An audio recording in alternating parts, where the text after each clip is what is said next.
I'm Howard Friedman. I'm the director of the Jewish Community Library in San Francisco, and I'm very happy to welcome you to tonight's program with Rachel Biale celebrating her new novel, Lost and Found. I'd like to thank the Friends of the Jewish Community Library, who are our largest source of support, for making what we do possible, and I hope you consider becoming a friend by giving at any level at friendsofthejcl.org. Before we begin, some quick technical notes. Automated closed captioning can be found you can turn it on by clicking the CC button at the bottom of your screen. Know that whenever a Hebrew word is going to come up, it's going to turn into gibberish. Everybody but Rachel will be muted, but after the presentation, there will be an opportunity for questions and answers. So prepare your questions and we'll get to ask her time permitting. Rachel Biale was born in 1952 on Kibbutz Kfar Rupin. After coming to the United States, she earned a BA and MA in Jewish history at UCLA and an MSW at Yeshiva University. She has a parenting counseling practice and has worked in the Bay Area Jewish community in many capacities. Her books include the groundbreaking Women in Jewish Law, her memoir, Growing Up Below Sea Level, A Kibbutz Childhood, a parenting advice book, What Now? 2-minute tips for solving common parenting challenges, and with her husband, David, a joint memoir, Aerograms Across the Ocean, a love story in letters. And now, Lost and Found, her first novel. Rachel, it's all yours. Great. First of all, thank you so much, Howard, for hosting me and to the library for being such a treasure of the Jewish community. It's wonderful to see all of you, some friends, some as of tonight friends. I really appreciate you being here. Just to let you know a little bit about what we're going to do, I'm going to start with a PowerPoint presentation that will show you pictures, historical pictures from the period in which the novel takes place, and I'll kind of narrate the historical background so that you have a good sense of what I'm talking about. And then I'm going to read a few brief sections from the novel to give you a sense of that. And then after that, we'll hopefully you have a lot of questions and hopefully I'll have a lot of answers. So let me start by sharing my screen. Okay, just a second here. We're going to go to slideshow. Okay, so this is just to make sure that you know where you are. You are in a presentation about Lost and Found, my novel. And the historical period that we're talking about the action starts in September through November 1940, but of course there's flashbacks to Europe, mainly Vienna, where the couple that are the parents of the child that you see on the cover, the lost and found child, are from Vienna. So there's flashback to Vienna before the Nazi occupation, the Anschluss, and then the experience of Jews escaping in various ways. So the basic background is the family in this novel was on a ship called the Atlantic. How did they get to a ship called the Atlantic? They, along with roughly 3,500 or 3,600 other Jewish refugees from Europe, from a whole group from Vienna, a very large group from Czechoslovakia, mostly Prague. In that group were my parents, who were 18 and 19 at the time and were in the Zionist youth movement. So they came with the group of Chaverim, of Chevre, from the youth movement. The couple in the story are older. They have a 4-year-old child, so they have come from Vienna. And a third group was Polish Jews, mostly from Gdansk. How did they get onto this boat, the Atlantic, that sailed from Romania, which is Turcea, which is a port city on the in the Delta there in Romania? They all were collected there in Romania from those places that I mentioned. over a period of actually, my parents left Prague in December 1939. And they were imprisoned in Bratislava for 8 months, and then they finally got to Tulcea, and then they waited there for about a month. And finally, all these Jews who had been held in some kind of a camp there boarded 3 ships with very fancy names: the Atlantic, the Pacific, and the Milosh. I don't know how Milosh got in there because I'm not aware of an ocean called the Milosh, but it's a nice Slavic name. Those were cargo boats that the Jewish agency had purchased from some merchant company, retrofitted sort of to house people on basically wooden planks to bring these 3,600 people fleeing Nazi-occupied Europe to Palestine. The reason they were able to do that is because Eichmann, who, as you know, was in charge of cleansing Europe of its Jews, made a deal with various Jewish organizations to allow people to go down the Danube in various riverboats, and then to go on these boats and go to Palestine, which was, of course, under British mandate. He did it for a variety of reasons. The first one was to get rid of Jews. Second one is the Jewish organization paid a lot of money for each passenger. And the third one is that the majority of the people on these 3 boats did not have certificates to enter Mandate Palestine legally. So it was going to make trouble for the British, which was like a little bonus for this deal. And what happened was I won't go into the detail of how they got there. That's a separate story. Maybe we'll get to it in the question and answer. They boarded these 3 ships, the Atlantic, the Pacific, and the Milosh. My parents and the people in the novel who I call Gertie and Alfred, that's not their real name, but the people are very real. I met their 2 children with their 4-year-old son who had been born and raised in Vienna. They all boarded the Atlantic and started sailing from Romania through the Black Sea, through the Dardanelles into the Mediterranean. This is a drawing of the Atlantic, which was done by a passenger. My parents had a photograph of it, and the signature is a little hard to decipher, but I'm pretty sure it was a friend of theirs named Uri Spitzer, who was kind of an amateur artist, and I think that's how they came to have this copy of this picture. On board the Atlantic, it was very crowded. There were about 1,600 refugees crammed into this cargo boat that probably could have accommodated maybe 250 people comfortably. So they were all crowded, mostly below deck, and some people on deck, and then they had their own leadership, the Hanhaga. If you know Hebrew, you know that means the leadership that managed the people on the boat, because, for example, food distribution was a major undertaking so that it wouldn't be chaos. The line to the bathroom, which was basically a plank hanging over the edge of the boat with holes in it and little fabric separations between the stalls, that had to be managed so that there would be one-way traffic going towards the toilets and then one-way traffic leaving. They also had a medical clinic. If you look carefully at this picture on the left of your screen with the Panama flag painted on the roof, you see the letter TAL. Those were the letters for the word hospital. The reason they had a Panama flag on the roof is that probably naively, they thought that if they flew under a Panamanian flag, Panama was neutral in the war, the Germans won't attack them. Not a very realistic thing, but it's what they had. You could see how crowded it was. During the course of this voyage, Gertie gave birth to a baby. That happened because when they left Vienna in the spring, they thought they would be in Palestine within a few weeks.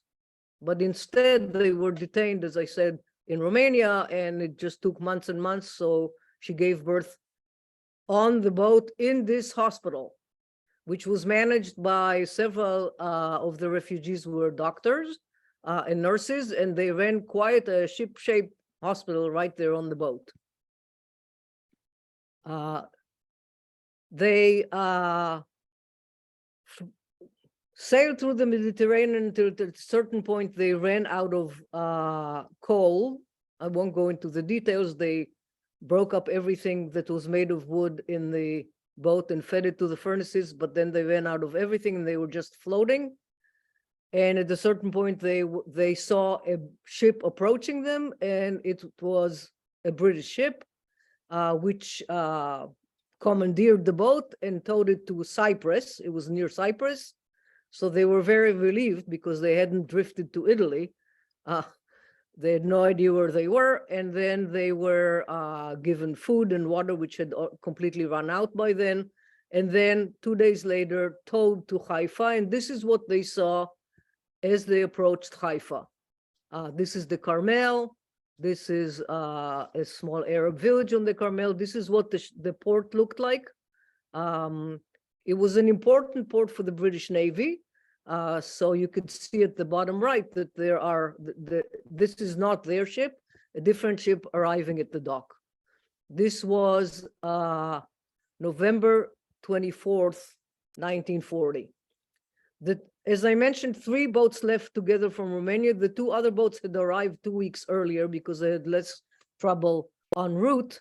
And when the Atlantic arrived, they were told that they're going to be loaded onto a very large ship that was sitting in the harbor called the Patria. Those of you who remember your Latin, that means homeland.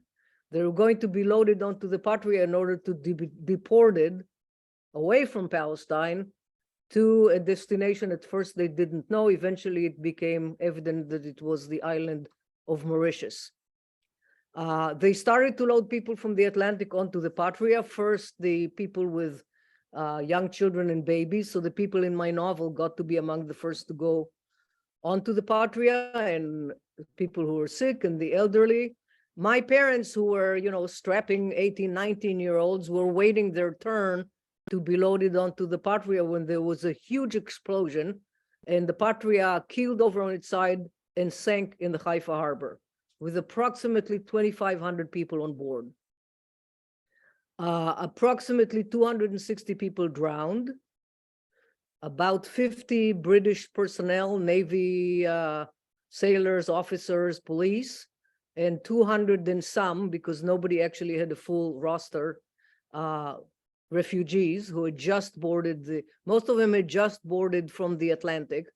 And my mother always told with just disbelief that a close friend of her who was a swim champion in Czechoslovakia won the whatever stroke she swam for all of Bohemia, drowned. So the novel starts before this, but this moment of the explosion of the Patria is a key moment in the novel. Following the explosion, wait a minute, scroll down. Sorry.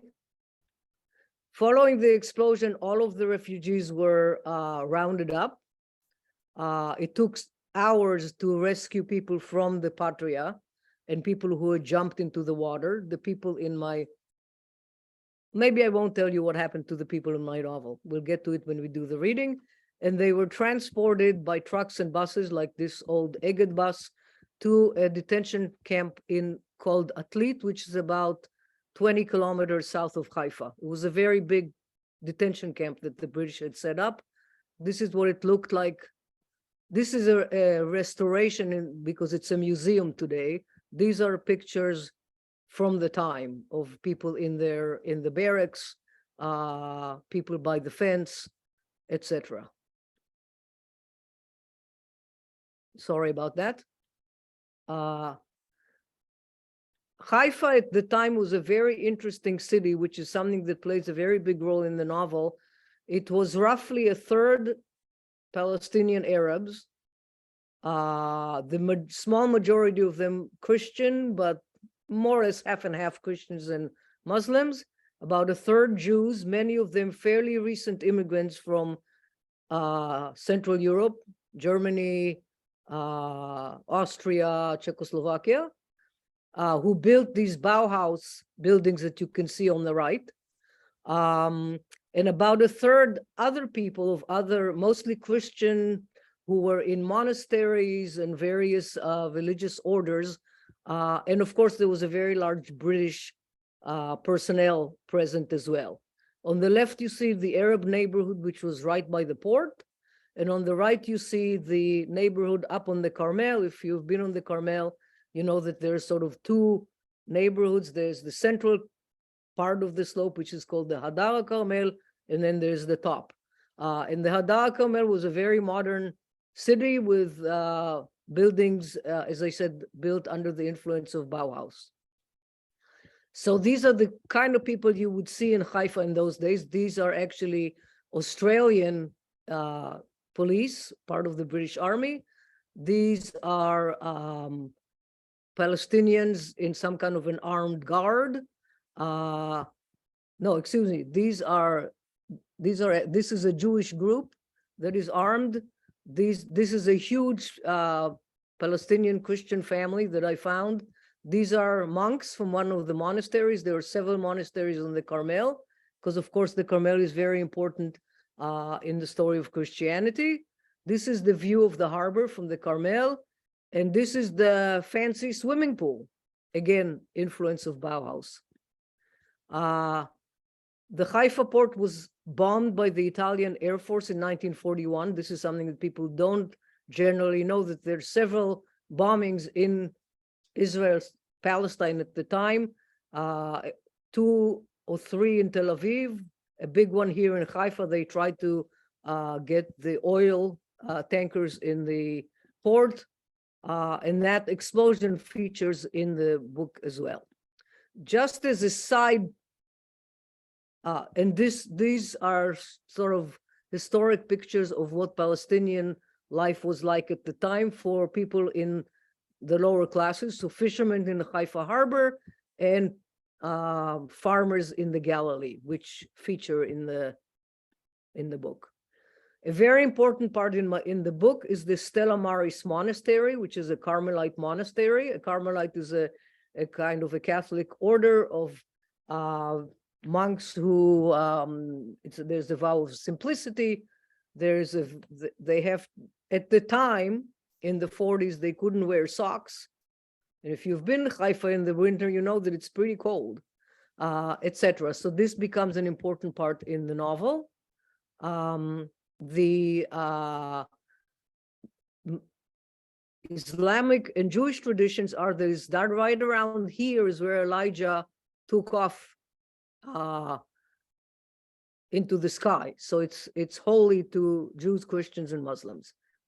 Just as a side thing to make it a personal connection, my parents, because they had not actually boarded the Patria, or let me back up. All the people that were on the Patria who survived the explosion, 10 days after the explosion, by intervention from Churchill, were allowed to remain in Palestine legally as a humanitarian action, and that's what happened to the people in my novel. But roughly 1,500 refugees, like my parents, who were still waiting their turn, were actually 2 weeks later, in fact, exiled to Mauritius, where my parents were imprisoned, my father, until the spring of 1942, where he was able to get out by volunteering to serve in the British Army. And my mother, who worked, you can see her here on the right, in the hospital that served the refugees, she, along with the women, the children, and the older men who did not volunteer for the British Army, were allowed to enter Palestine legally in August 1945, after the war. But back to the story. Oh, no, I think that's it. All right. So that's the historical background. I hope it's clear enough. Let me pause and see if there's anything that's not clear about the historical background. Okay, it looks like Susan has a question. Please make the questions short because I want to keep going.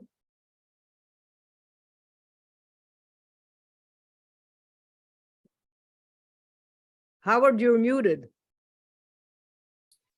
Susan, could you unmute yourself? Okay. Now is it okay? Yes. Okay, my question is, was Mussolini behind the Italians bombing Haifa? Yeah, of course. Okay, I just wanted to be sure. Yeah, 'cause it there was were- the Italian okay. Air Force. Yeah, And amazingly, I actually found on the internet footage of the bombing, one of the bombing sorties into Palestine. because one thing I'll just add is that Mussolini was in cahoots with the Mufti of Jerusalem. Let's not get into that. Okay, we won't go there. Okay, here's the other question is about Elijah's cave. When I was in Israel the last time, I was taken up to it's something called Elijah's cave in Haifa. Is that what you're referring That's to? exactly it. Yes. Okay, all Was right. that cave inside the monastery? Yes. That's it. Stella Maris Monastery. Okay, thank That's you. what we're doing. Okay, so now what I think I do, I just like to give you a flavor of the novel. The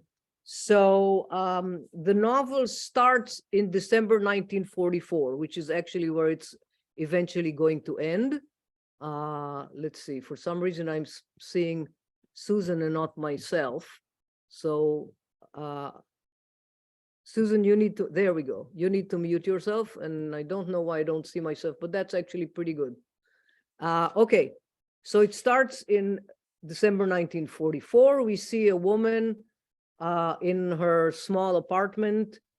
We don't know exactly where it is. We know that it's cold. She's washing dishes. She's thinking about what she's gonna buy in the market for the family's dinner. So we understand that there's not much to be had in the market.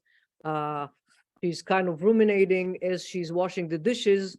And now she says, the last plate now. The water is already cold.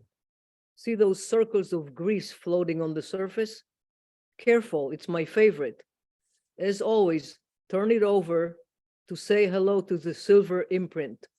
Crossed staffs bisecting Rosen and Thal, crown hovering in the middle.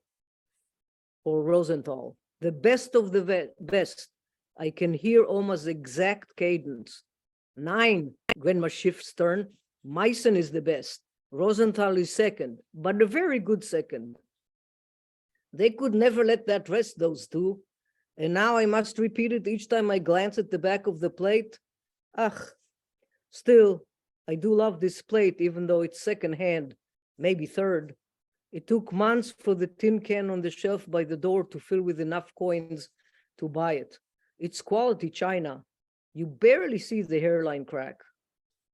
The feel of the cold porcelain is precious, and the dignified Rosenthal crest, the only Rosen anything to still hold on to. The fate of all the others, Rosenberg, Rosenwasser, Rosenbaum, shrouded in the darkness over Europe. Stop, you must stop. Can't. Here comes the parade of names and faces. Herr Rosenberg, the dentist, teeth so white they seemed made of fine china. Fräulein Rosenwasser next door, her summer hat so crowded with flowers and fruit, one needn't go to the botanical gardens. And the Rosenbaum children from the end of the block, always so primly dressed, I used to think their housekeeper ironed their clothes right onto their bodies. Stay here in this sunny picture of the shiny round faces. No.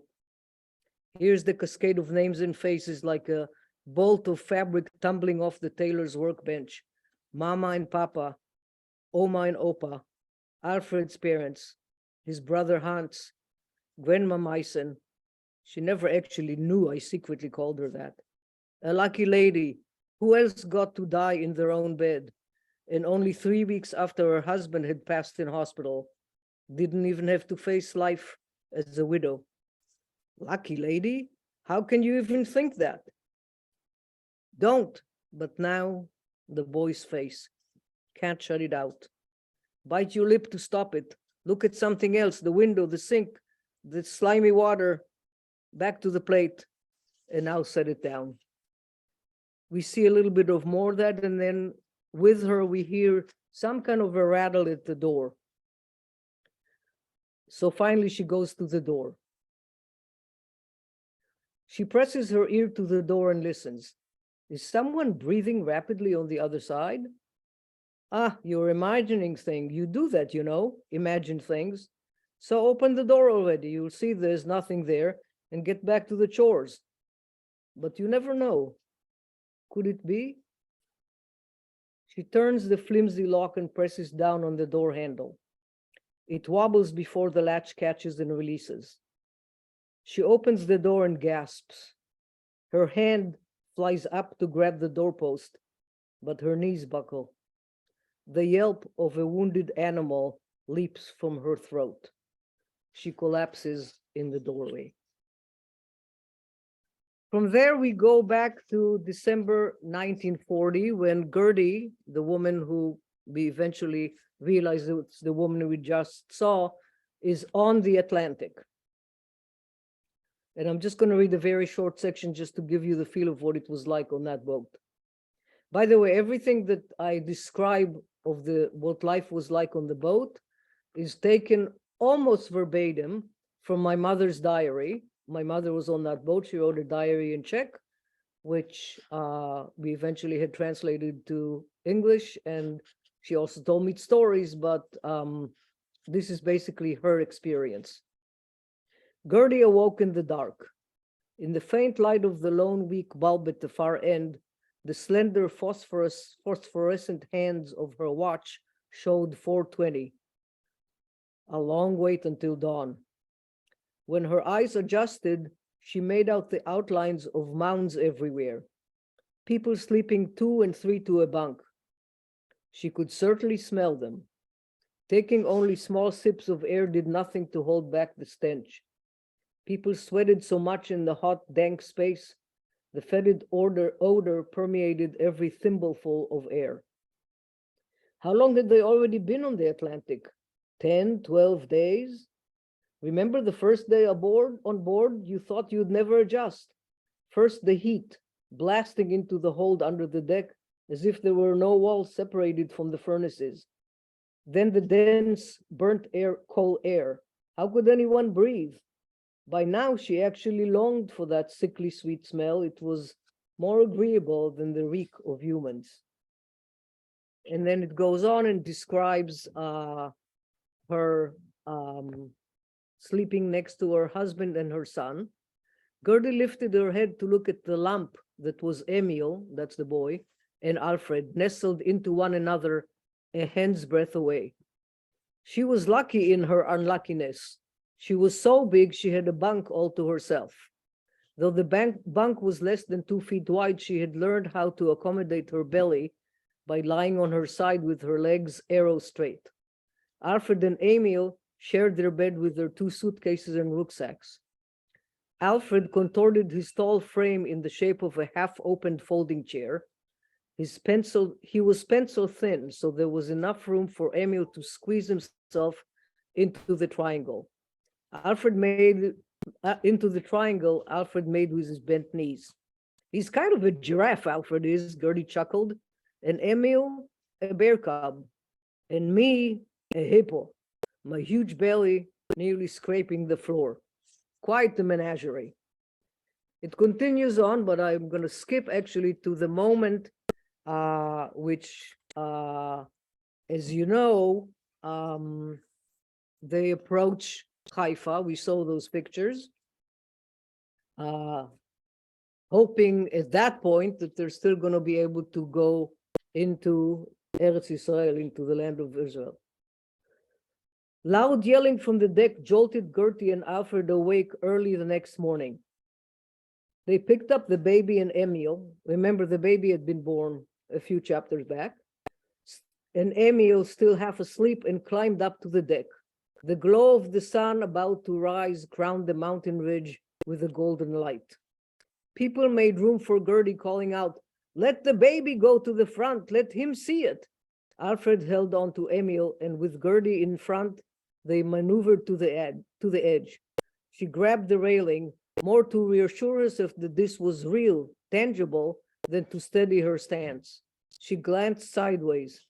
A row of knuckles lined the highest bar, chapped and cracked, wrinkled and smooth, sunburnt and pale white.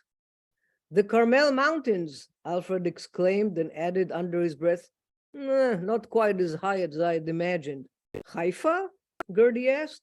Yes, we are here. Can you believe it, Gertline? We are in Palestine. Emil swiveled his head side to side, scanning the mosaic of heads, hair bushy, thinning or bald, heads bare, kerchiefs or covered with the yarmulke.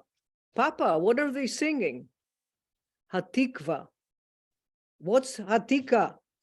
Ha-tik-va, our Jewish national anthem.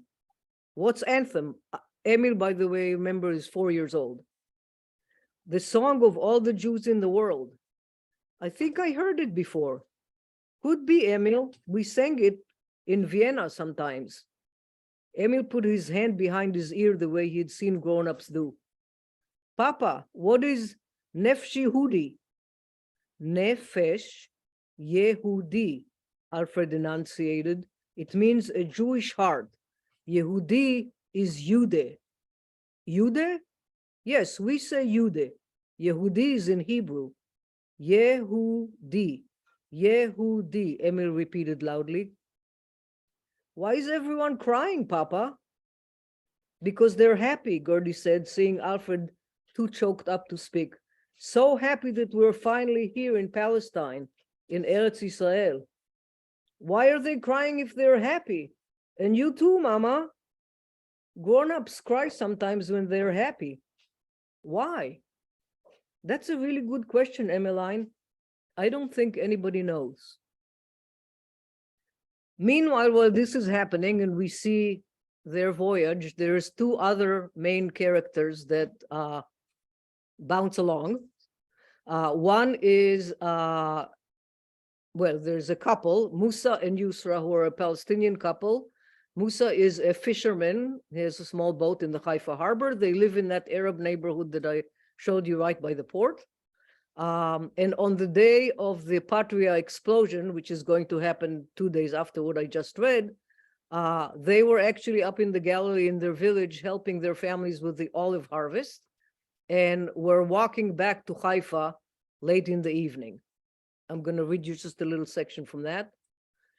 And meanwhile, the third main focus is Lucas, who is a monk at the Carmelite monastery at Stella Maris, who happens to go to the port the day after the explosion. So I'm just going to read you a little bit to get a flavor of Musa and Yusra, and then the rest you'll have to read on your own. The same setting sun, so this is the setting sun at the end of the day in which the Patria exploded. So by now, all of the refugees had been driven to Atlit, and that drive is happening kind of at dusk. So I described the setting sun over the Mediterranean. And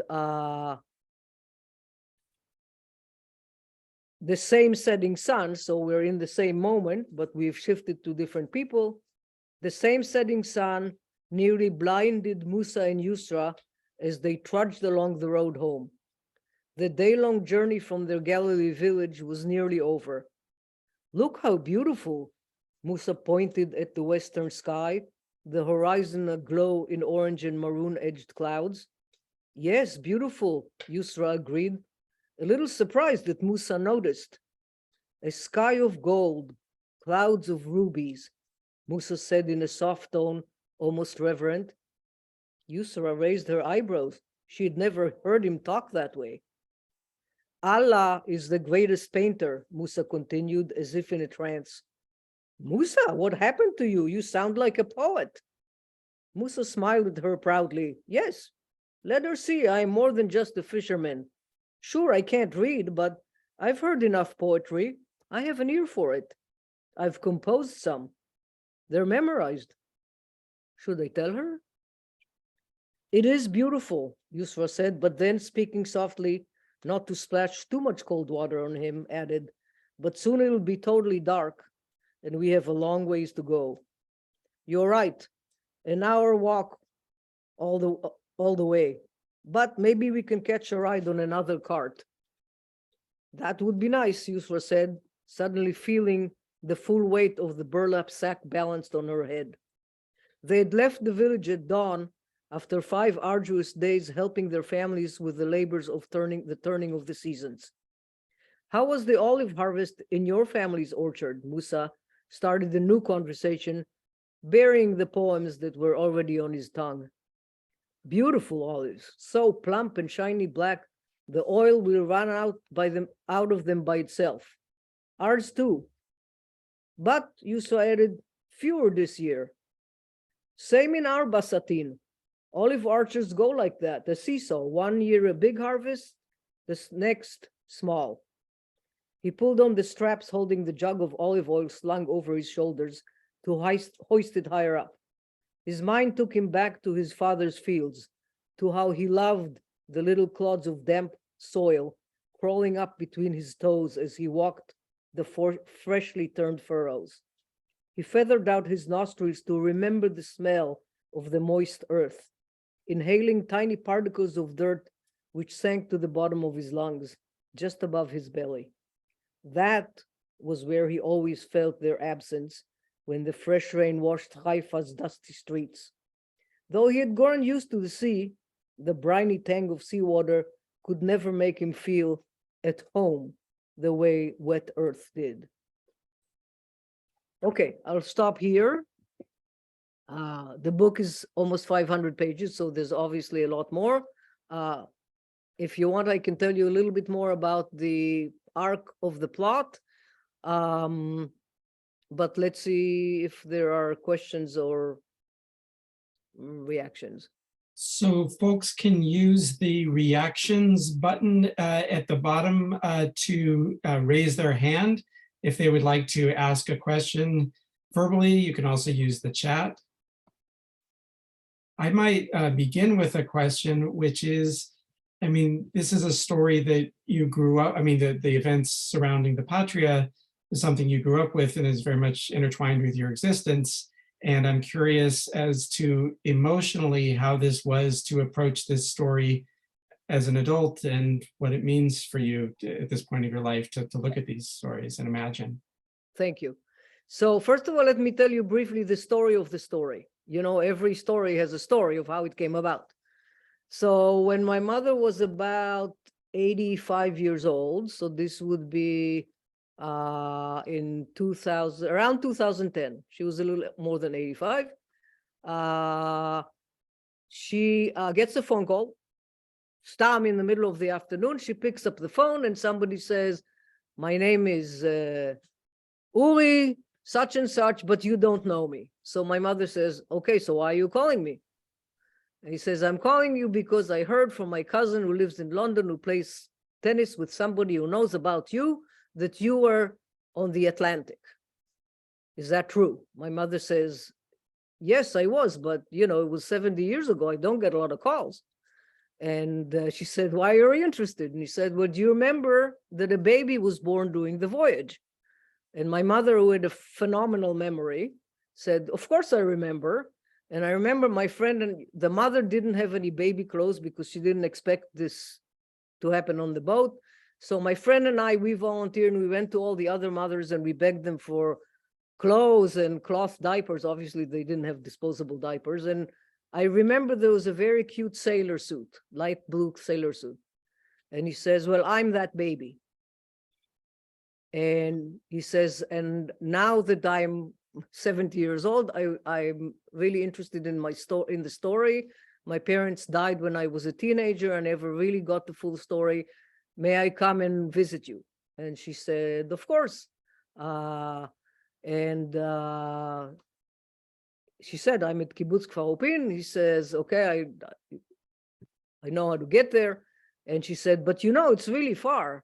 And he says, but you don't know where I'm coming from. He says, it doesn't matter. It's far regardless of where you're coming from. Anyway, he came and he told her, and I'm abbreviating the story, that what happened is in the Patria explosion, the parents got thrown off the deck because the parents had put him, he was a newborn baby, in a cabin where the British officers told them, put the baby in here. There's a British nurse who will supervise the babies, and you and your 4-year-old son line up on the deck to be registered.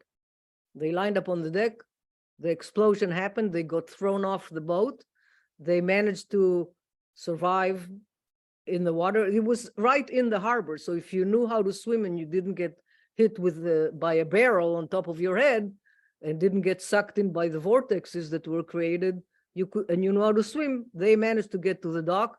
They didn't know what happened to either the 4-year-old or the baby. They're frantically running around and looking. There's still hundreds and hundreds of, well, there's still over 2,000 people on the boat that are being rescued, but nobody knows what's going on. And after a certain amount of time, the British announced that a baby had been found in the water.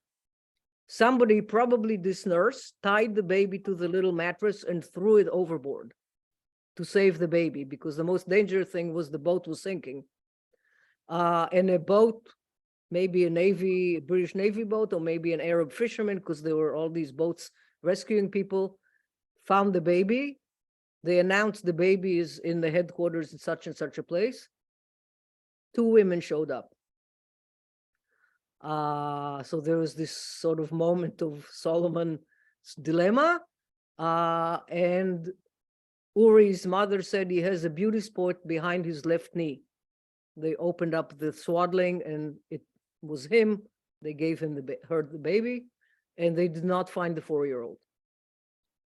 At the end of this chaotic day, everybody, as I said, was taken to Atlit. A lot of people were taken to hospital. So over the next 2 weeks, actually, or longer than that, they kept searching for the boy. They asked everybody if anybody had seen a 4-year-old boy. Nobody knew what happened to him. He was not in a hospital. In the novel, they also go to an orphanage up on the Carmel, where there may be some children who were rescued. They don't find him. And about, like I said, over 200 refugees drowned, and most of the bodies were never retrieved because they were trapped in the hold by the boat. So this is what he's telling my mother. After months, when they were allowed to leave the detention camp, they somehow accepted that he had drowned, and they raised the little boy. And 4 years later, there's a knock on the door. They open the door, and there's the boy. And he's mute, which he hadn't been. As you could see in the novel, he talked a lot. And they immediately know that it's him, and they take him in. And after some months, he recovers and starts talking. And he has no memory of where he had been. He can't give them any information, not what the house looked like, not what the people looked like, not what kind of language they speak. It's a complete black hole. That's the story he told my mother. So that's the story of the story. I just could not stop thinking about it until finally, actually taking pity on my husband, who heard it like 15 times. I said, I'm just going to write it down so I can get it out of my system. And I wrote it pretty much verbatim as it was described, with a little bit more about what it was like on the Atlantic, which I knew from my mother. And it was a very long, short story. And the moment I finished it, I said, this is not a story, this is a novel.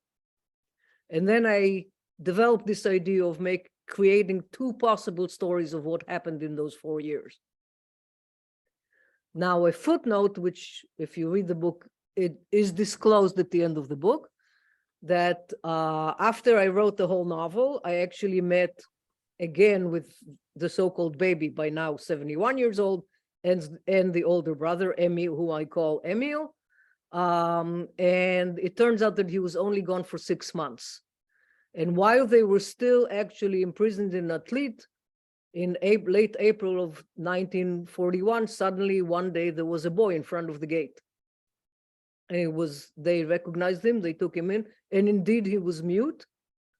And indeed he couldn't tell them anything. And to this day, when I met him, 75-year-old man who spent hours and hours researching, talking to every single person who was on the Patria, going through the archives of the Jewish Agency and the Haganah and everything, going through the British Mandate archives. He doesn't know what happened. It's a black hole. Anyway, so that's how I came to this story, which is, very different than my parents' story, who saw the explosion, but were quote unquote lucky not to be on the Patria. But then unlucky because they got deported to Mauritius. So I felt like this was an opportunity to, I'd read my mother's memoir. It's very captivating. She wrote, it's in Czech, which I don't know, but even the translation, which was somewhat pedestrian, it's very beautifully written, very evocative. And it felt like it was a way of me sort of really inhabiting her experience. And when I finished the first draft and I sent it to her, she read it and she says to me, "But Racheli, I was on the boat, not you." So then I knew that I really understood what her experience was. So that was part of the motivation. Another part was that I don't know if there's anybody on this Zoom who has heard about the explosion of the Patria. It's a barely known anecdote. Even in Israel, hardly anybody, certainly nobody under the age of 65 has heard about it. It's not taught in the schools. And it's, it was a catastrophic event. And I'm not going to spoil this for you, I think, by letting you know that the explosion was caused by a bomb that was smuggled onto the Patria by the Haganah. So it was a self-inflicted wound. The idea of the bomb was that they would disable the boat so that the British would not be able to sail with 3,600 refugees to Mauritius, because by then the Jewish agency and the Yishuv, the Jewish community, knew that the British were going to exile these 3,600 refugees to Mauritius. And they wanted to prevent that. There was no negotiating with the British. So plan B was to disable the engines. They would have to take everybody off the boat, probably put them in a fleet, and then, something will happen. There'll be the Haganah will try to engineer a jailbreak, or there'll be a hunger strike. Something will happen to prevent exiling those refugees to Mauritius. For reasons that were never determined at the time, and people have looked into it, instead of just damaging the engines, it ripped out the side of the boat. And that's why it keeled over and sank in the Haifa harbor. And what the British did is they just left, so to speak, the carcass of the boat in the port as a kind of a warning to the Jewish community: don't bring any illegal refugees here. You know that at the time there was a very strict quota of how many Jewish immigrants could come into Palestine per year. It was 5,000. And this is when there's already a beginning of an understanding that the Germans are going to, maybe not the final solution, but exterminate as many Jews as they can. So I thought it was, for me personally, but also for whoever reads the book, to learn about this historical event. And the third thing that was really a challenge and interesting for me is to convey an authentic portrait of a Palestinian fisherman and his wife who live in Haifa in interaction with the Jews and with the Christians and with the people from the monastery who come to the port to buy fish and have interactions, and to get a kind of a picture of a multicultural, multi-ethnic, and multi-religious Haifa at a moment where there was a lot of tension, but not as much as there is today. And just as a last thing, so this monk is originally French, and he comes to the monastery as a young adult. It was very important for me to understand what that life was like. So I did a lot of reading, but I also showed what I'd written to a friend who is a Dominican nun, and she helped me really deepen the sort of spiritual, religious dimension of what this experience means to the monk. So I'm going to tell you that basically what happens is, one version of what happens to Emil is that this Palestinian fisherman finds him the day after the explosion. He's hiding in a crate, he's in shock, and he's mute, and he's bruised from having fallen into the water. And the Palestinian fisherman takes him home, and he and his wife raise him, and he never speaks. So they don't really know, but they assume that he's a abused Palestinian boy who was abandoned by a family or maybe ran away. Nobody's looking for him and they raise him as their own. They don't have their own children. And the other story is that this fisherman finds him, but at that moment, that monk, Lucas, which I have a little bit of a crush on, but he's a monk, so comes to the port and Musa says, I found this boy, what do I do?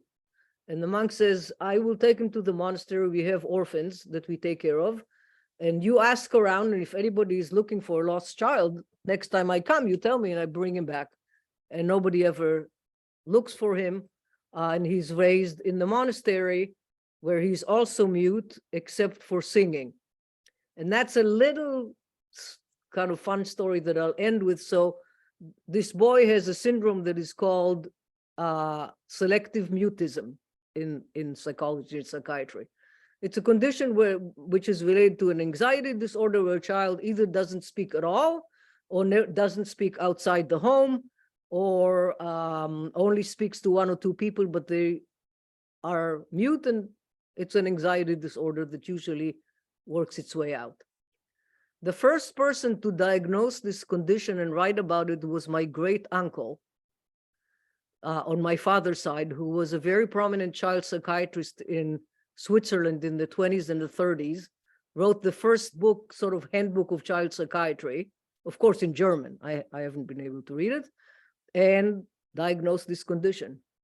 And I had no idea whatsoever when I started researching selective mutism, which I knew about from my clinical practice, but I needed to learn more. And when was the term coined? There is my great uncle. It was amazing. That's amazing.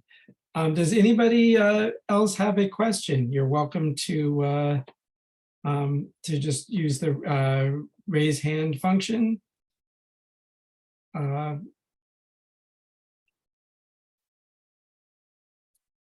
Or you can, or if I see you raising your hand.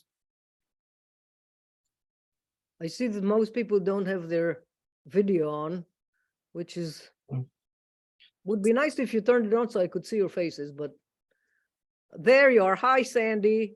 Nice to see you. Hi, Zachary. Oh, this is so much nicer. Hi, Bruce. This is great. Some people are undoubtedly eating their dinner, so. That's fine with me. I'm not offended. Okay. I guess then I'll just ask one more question. Yeah, Sandy, you unmute yourself. Oh, yes. Okay. Here, if Sandy, wait 1 second.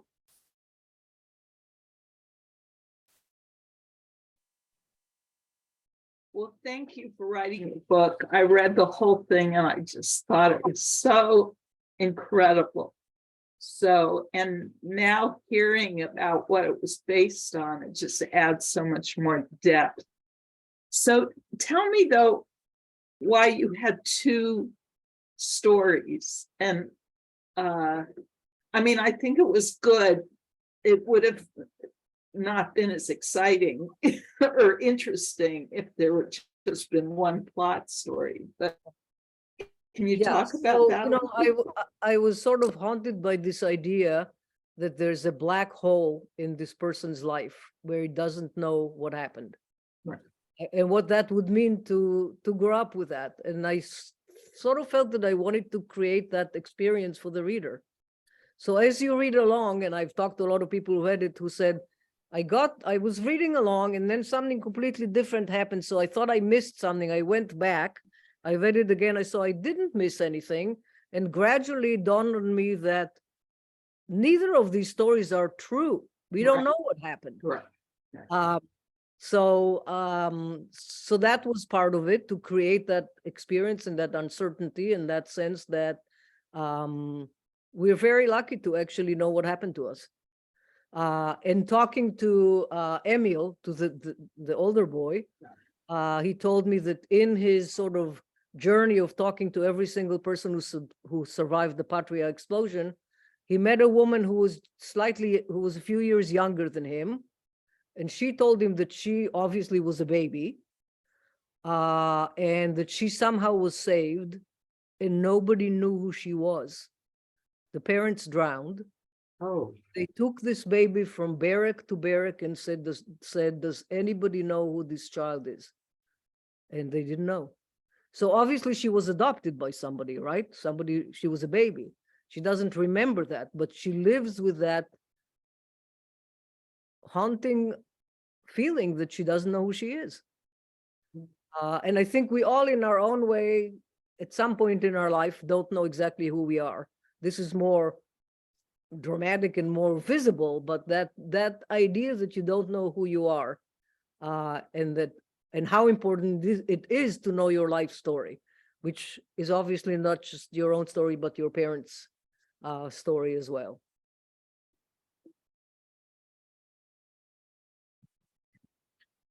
I see Bonnie Weiss. So Bonnie, you can unmute. I know that. Yeah, I understand that very well.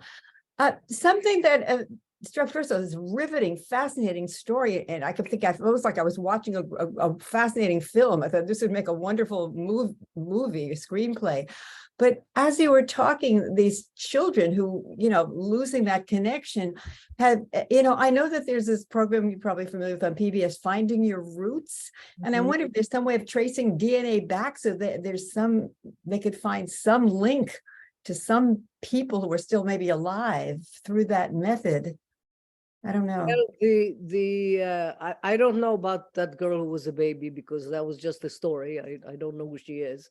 Like I said, Emil spent, he has a whole box of documents that he Xeroxed. He couldn't figure it out. And he, he talked to people who didn't know his specific story, but tried to imagine how, somebody found this boy. He did survive the explosion. Somebody put him on the wharf, not knowing who he is. Somebody picked him up. But why did they obviously they took him away because he was not with the refugees. And something happened over the next 6 months, which made them bring him back, but not be there present. Right, so yeah. I found this boy, I'm bringing him back because I figured out that who he must be. So it's just left open to our imagination. It could be sinister. It could be complicated and yeah. So obviously in the novel, maybe not obviously, but in the novel, eventually through all kinds of circumstances, the monk finds out who this boy really is, as does Musa and Yusra, and they each struggle with the decision of what to do. I'm not going to tell you what they decide, but It's a cliffhanger. Rachel, so there's a question from the chat from Denise asking, Rachel, how do you handle immersing yourself in this historical trauma? So, I think that what makes it not difficult for me is my mother, who lived through all of this. Didn't live through losing a child, but lived through this voyage and was an incredibly upbeat, optimistic person. It lived to age 95, despite all kinds of tragedies that happened in her family and our family. As she said, every day you get up and there's probably going to be something that'll make you happy. And the other thing she said, which is a little appropriate of what's going on in Israel right now, because she was very involved in the women's peace movement and went to many demonstrations and was in Mahsom Watch, which was the women who stood at checkpoints. She said, my philosophy of life is every day you have to put 2 drops from one of those eyedroppers, 2 drops of sweet water into the salty ocean. So that's what you have to do. And that's the legacy that I have, which is despite all of this trauma, she had an incredibly positive outlook on life and was able to enjoy life until 2 days before she died. Wow. So I think we will end with your mother's wisdom.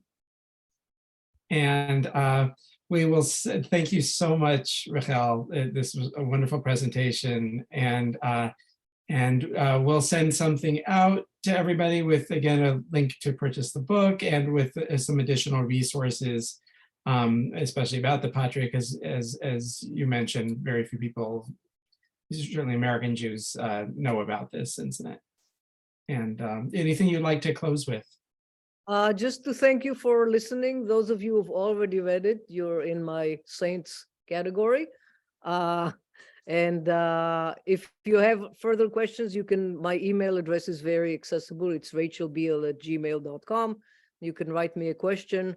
And just thank you for listening. It's a pleasure. Great. Well, thank you. Everybody be well, be safe. Bye-bye. Thank you so much.